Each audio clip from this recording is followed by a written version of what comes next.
Digital inclusion is no longer optional. With new regulations like the EU Accessibility Act, accessible design is now a requirement across industries and regions. The A4Q Certified Professional Digital Accessibility Certification equips you with practical skills to design and build digital experiences that include everyone. From WC, AG guidelines, and assistive tools to inclusive design, thinking, and accessibility testing, gain the knowledge to make a real impact. Learn, create, include. Get certified in digital accessibility.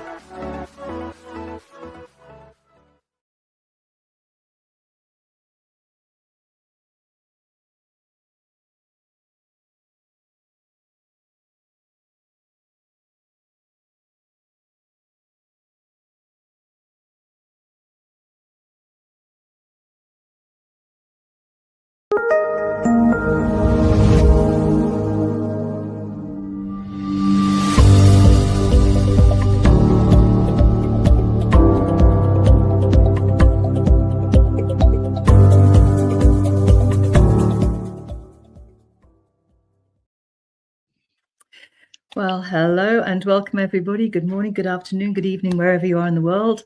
I'm delighted to be back this afternoon with Julian Cambridge. Hi, Julian. Good afternoon, Debbie. How are you?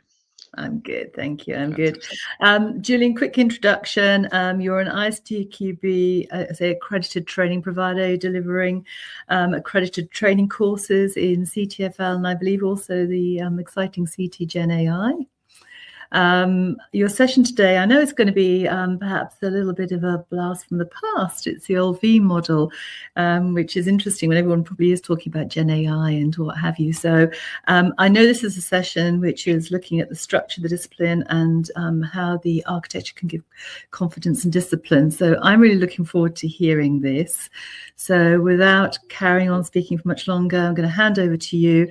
Everyone sit back and enjoy listening to our lovely Julian Cambridge. Fantastic. Thank you very much, Debbie.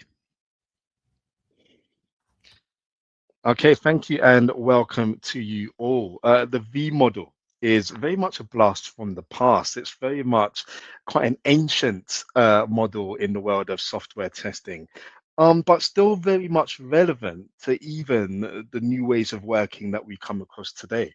Whether that be agile or whether that be the new AI or generative AI that we use so much, continuous integration, continuous development, automation testing, all these different testing methods that allow for testing to move forward. So why the V model? Why am I going all the way back, perhaps even 20, maybe even longer, 20 to 30 years, in talking about the V model and what impact, what relevance does it have to our way of working today? The V model, and we look at the structure, the discipline, and the architecture, it's very much a sequential model. When we speak about sequential, we look at waterfall and models that have very much step after step. Once you do one step, it's very difficult to go backwards. You keep moving forwards. And then, of course, Agile came in to accommodate change. So it's very much a cycle, very iterative. You're able to go back in steps and then ahead to changing requirements. And we've got an image of the V model here. Well, there's an image of an example of the V model.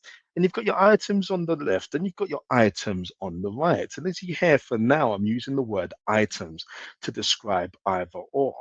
I could also use the words test basis on the left, and I could use the words test levels on the right. And then now we're going into a bit more detail. Now, I tend to deliver the ISTQB Certified Tester Foundation level course quite often. And the V model is quite a key topic or chapter within that course. So for those that have taken or will be taking the CTFL course, the V model is very much a model that will come up.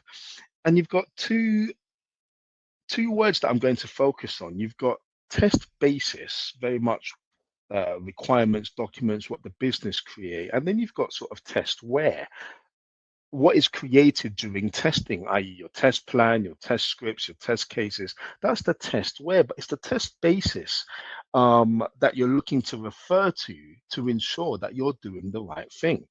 And the test basis in this context, you've got requirements, you've got system design, architecture design, module design. And they very much form the left of the V, and it starts with requirements and then it works its way down. Then you have the test levels on the right, with coding very much parked in the middle there. And the activities on the left is very much everything to ensure that coding is ready to go. And then the right of the V is very much saying that everything past coding can be verified. And that's where you've got unit or component testing, integration testing, system testing, and acceptance testing. And for those that have done the CTFL or worked in software testing for many years, this is what you call the test levels on the far right side. Now, I will be coming back to address this image as the presentation goes on. But for now, let's go straight on to slide 4. What if testing did not come at the end? Now, there's very much been that historic narrative of testing being shoehorned at the end, as opposed to being integrated into every stage of a sequential cycle. So, for example, you don't just start testing when developers have finished creating their code. You actually start testing from the requirements, i.e., static testing. You're looking at documents, you're looking at designs, and you're trying to find defects as early as possible, reduce the risk, and of course, give confidence where quality is concerned. So we're trying to shoehorn testing in every single stage of the life cycle model. Now you think of waterfall or life cycle model could be requirements, design, development, testing, and then deployment. And there's perhaps a testing activity that can be done at each model. We call that shift left approach, test as early as possible. Now, the V model is not waterfall in disguise. It's very much still a sequential model, but very much more tailored to testing. Where the waterfall model covers the whole software development lifecycle, the V model is very much more testing specific. So, with that being said, when we are writing requirements documents, in our mind, we're thinking, well, what would be the testing that goes hand in hand with this? And this is where, I come back to the image of the V model, in fact, I'll just go back a slide. And when you've got the image of the V model and you've got requirements analysis, you're then thinking, well, acceptance testing needs to be at the back of my mind. When we're creating the system design document of some sort, you then may say, well, system testing needs to be at the back of my mind when creating such test basis.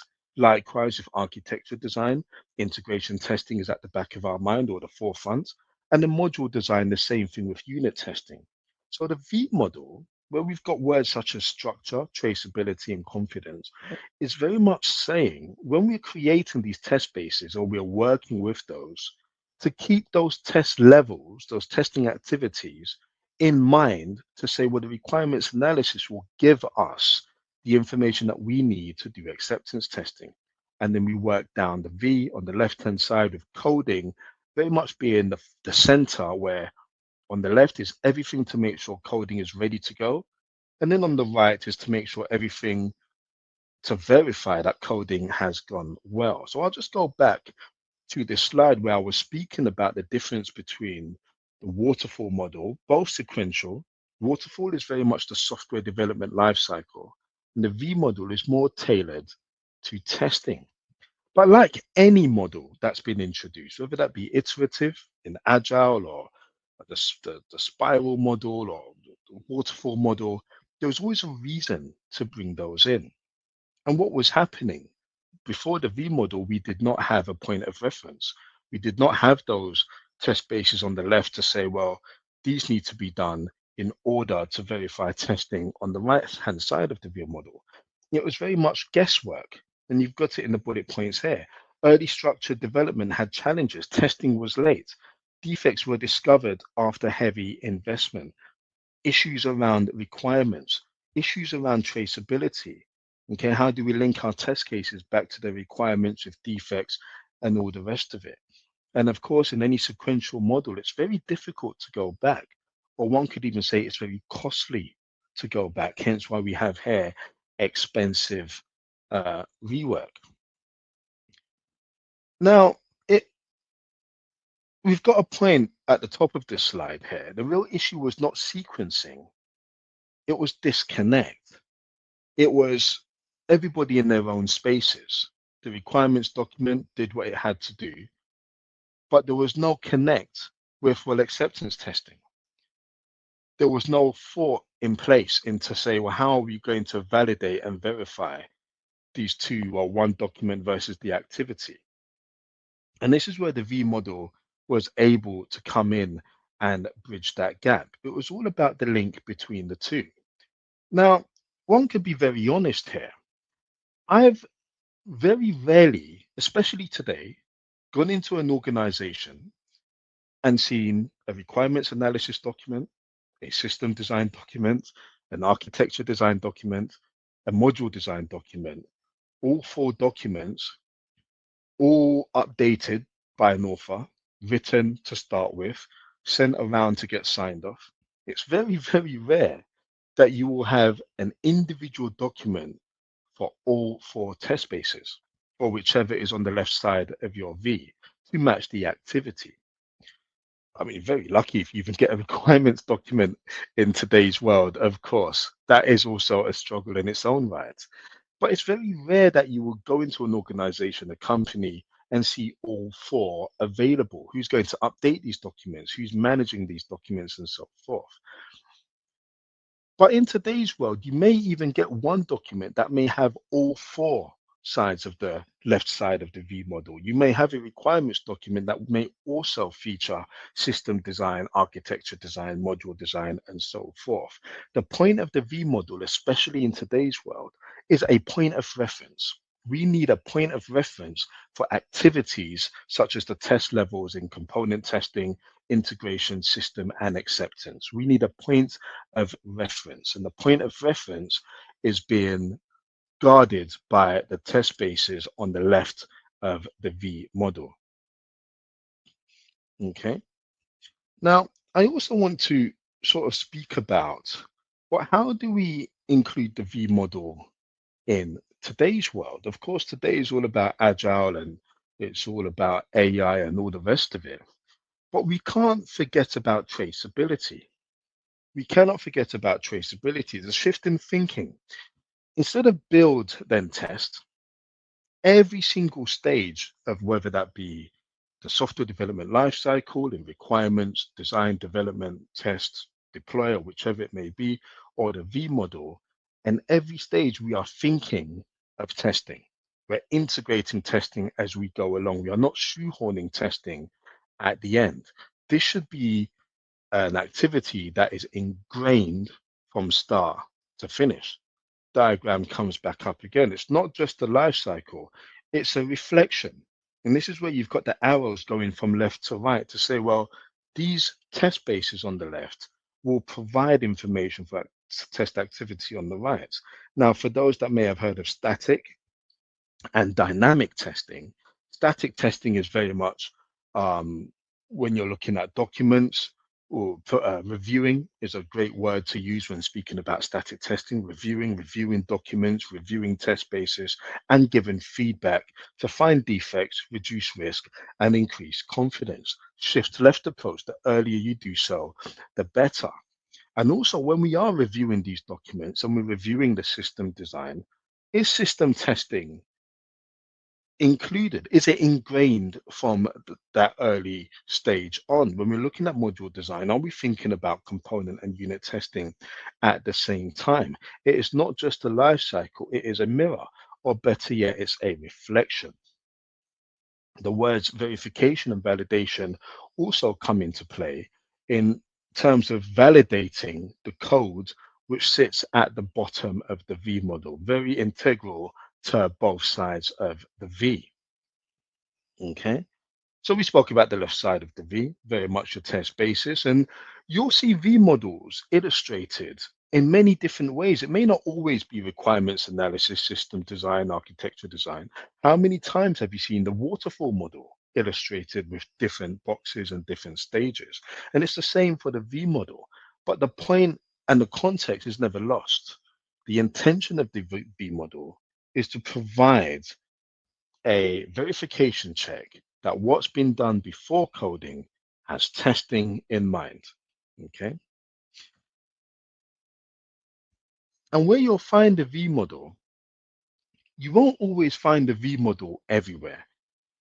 You'll find the V model where the context of failure is far more higher. Now, or the risk of failure is far more higher. Now, there is a principle in one of the testing principles in ISTQB where they speak about, well, the context matters when it comes to testing. Okay, if you were to test software on an airplane or software in a hospital, it's much more risk adverse than perhaps testing on a computer game or testing on a smartwatch or testing on perhaps a device that you use every day, like a mobile phone or so. So when we look at the V model, and there's some examples to come in the slides uh, that lay in front of us, there's different areas where the V model becomes far more important. It's probably not going to be used in maybe environments where change is often, okay, where there's constant change in requirements, there's continuous integration, continuous deployment, very much agile, iterative ways of working, especially where AI is involved. But in the next few slides, we'll have some good examples of that. Now, the base of the V, which this slide is talking about here, is very much coding and development. Okay, this is the bridge. This is where everything comes together. Everything before shapes it, everything after it validates it, i.e. the test bases on the left and the validation of the test levels on the right. Okay, the right side of the V, of course, the test levels that we've been speaking about. Acceptance, very much done by the business. System testing, very much done by independent test team. And integration testing, which is very common in today's world, can also float both ways. It can also be unit integration testing or component integration testing, as well as it can be system integration testing. So very much a test level that can either support unit and support system at the same time. And this brings us on to the structural symmetry slide, where very much what we've been speaking about with the illustration that I've been showing on screen of the V model, and just the relationship between the test basis or the artifacts on the left in regards to and the relationship they have with the test levels on the right. Again, very repetitive here, where I'm going to speak about integrating testing into our thinking on every stage of whether that be the V model or whether that be the waterfall model in a software development lifecycle model. It's not to shoehorn testing at the end, but to have testing in our thoughts at every single stage. Every artifact has a verification partner. Nothing exists without accountability. And where accountability is mentioned, the word responsibility also comes into play as well. Traceability is, of course, the word that will always follow that example there. And we've got bidirectional traceability, being able to trace defects and test cases back and forth to link defects and to find requirements. Requirements can be traced to acceptance tests, architectural designs, and so forth. You've seen the arrow on the diagram linking the artifacts on the left to the test levels on the right. This is very much the basis of what we mean when we say traceability. It does force the question, what will prove this work? So we speak about validation and verification, what happens before the coding, which is at the bottom of the V, and how do we verify that after coding, we are in the right place. Of course, I'm going to continue saying testing is all about reducing the risk of poor quality, increasing the confidence that there is quality, and finding defects as early as possible. And the earlier that we do this, whether that be the shift left approach, as we like to call it, the earlier we do this, the better. And a perfect way to do this is the V model, where that's always in our thinking. Okay.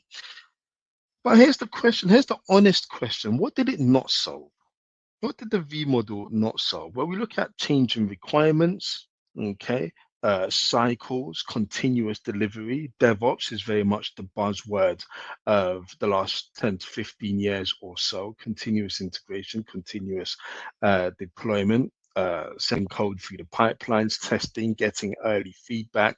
Perhaps the V model or even sequential is not the right model for this. And this is where context does matter. Where the V model does thrive, we'll look at the industries that are being mentioned here: aerospace, defense, automotive, medical devices, banking infrastructure. I mean, this is dotting the I's and crossing the T's at a completely different level here. This is very much, we cannot afford to fail in any one of these industries. So the V model is very much, we need to be certain about what we are doing here. Of course, you've got compliance and regulatory rules that applies as well. The V model very much fits where everything has to be certainty. Okay, aerospace, defense, you can imagine what the issues are. Medical devices, if defects were leaked or found, the impact could be absolutely enormous.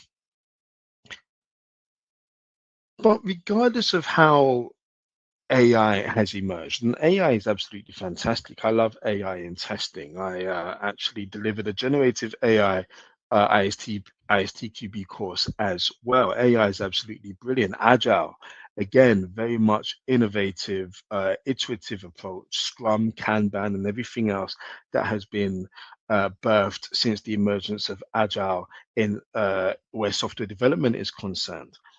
But even with that modern relevance, you still need clear requirements. You still need defined test levels. You still need an element of traceability and validation where verification is concerned. And this is where the V model still has its place. It still has a seat at the table. So even in iterative environments, the thinking of the V remains valuable. Are we able to trace back to testware? Are we able to test basis, creating testware when we're testing? Are we able to go back to the artifacts and be certain about what we are trying to discover? So even in a fast changing world where automation's now brought in to speed up testing, we still need all the elements that you can see bullet pointed there: clear requirements, defined test levels, traceability, and of course, verification and validation. Okay. So from a leadership perspective, I mean, I do like the square in the bottom right. Confidence builds trust. Okay, and this is what the V model has come to remind us. Okay, structure creates confidence as well, not even just in testing, of course, in everyday life. Build with validation in mind, design with verification in mind, and test against intent. Okay, so we're not just guessing here. Of course, exploratory testing is phenomenal, but where we have um, test bases and artifacts in place, this is where we want our testing to be far more certain in our approach. Okay, using the test levels on the right, coupled with the test artifacts on the left. Okay. Now you might think this might be a statement to laugh at, but the V model was not created to slow teams down. It wasn't created for that. It was created to prevent expensive failure. Though I'm not going to argue, it may slow teams down because it is so um, there's very much a serious approach when it comes to covering every single step and every single angle. But for every commitment on the left side of the V, we need to make sure that the right side has proved the concept. And that was the V model. And thank you very much for listening.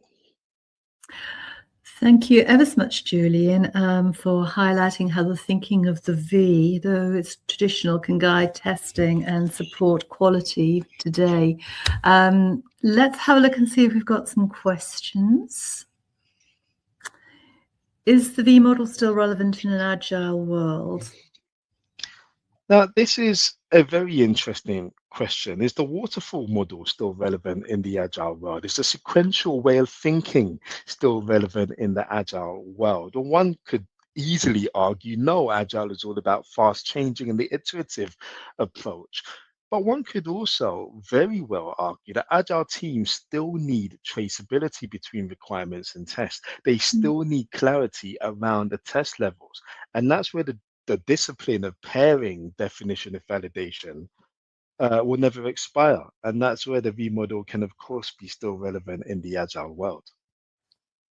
Thank you. So a little look and see what else we've got.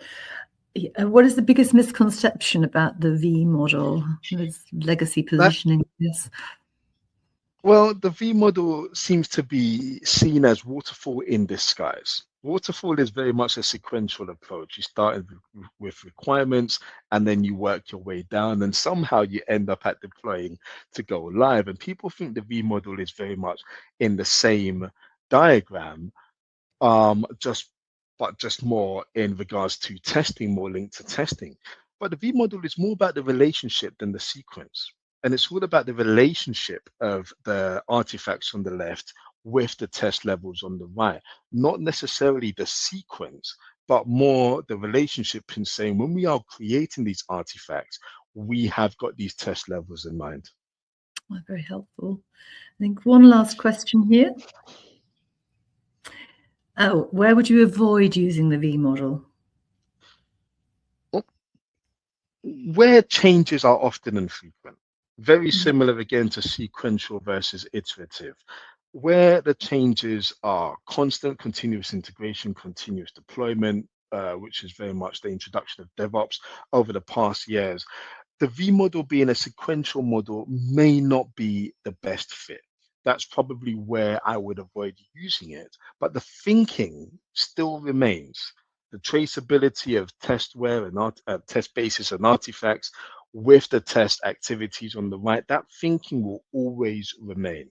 But of course, we've got iterative approaches that allow for better structure when it comes to continuous change in requirements. Fantastic. Julian, I've just been told we've got 2 more questions, which is fantastic. So let's have a little look at them. What is the most important takeaway for testers? I think that's a good question, actually. Well, the 2 words that come to mind is proactive and reactive. Testing should never be reactive where we can help it. The V model allows for testing to be proactive. The V model teaches proactive test thinking by always thinking about your test levels with these artifacts on the left side of the V. That's probably the most important takeaway that I would suggest for testing. We don't need to wait until the testing stage for it to come into mind. Of course, you've got static testing. Are these artifacts, test bases, having the test levels and test activities in mind? If you had to summarize the V model in 1 sentence, what would it be? 1 sentence. I would say for every decision made in development, there must be a deliberate and structured way to prove it works. That's what the V model does. That's exactly what the V model does. For every decision made in development, there must be a deliberate and structured way to prove that it works. And that is exactly what the V model does for us. Oh, thank you. That's a really nice way to end, actually. Julian Cambridge, thank you so much for your presentation and that useful insight. Little note to the audience, we have, as always, the A4Q Summit, the vote for the best presentation, best speaker. So please do go to Julian's bio on the A4Q Summit website and cast your votes.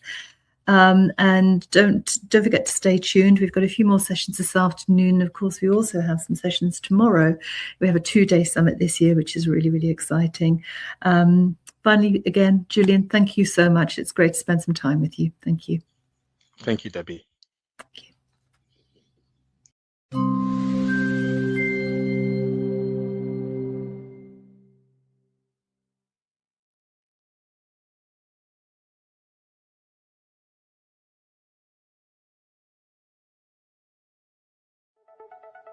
Digital inclusion is no longer optional. With new regulations like the EU Accessibility Act, accessible design is now a requirement across industries and regions. The A4Q Certified Professional Digital Accessibility Certification equips you with practical skills to design and build digital experiences that include everyone, from WC AG guidelines and assistive tools to inclusive design, thinking, and accessibility testing. Gain the knowledge to make a real impact. Learn. Create. Include. Get certified in digital accessibility.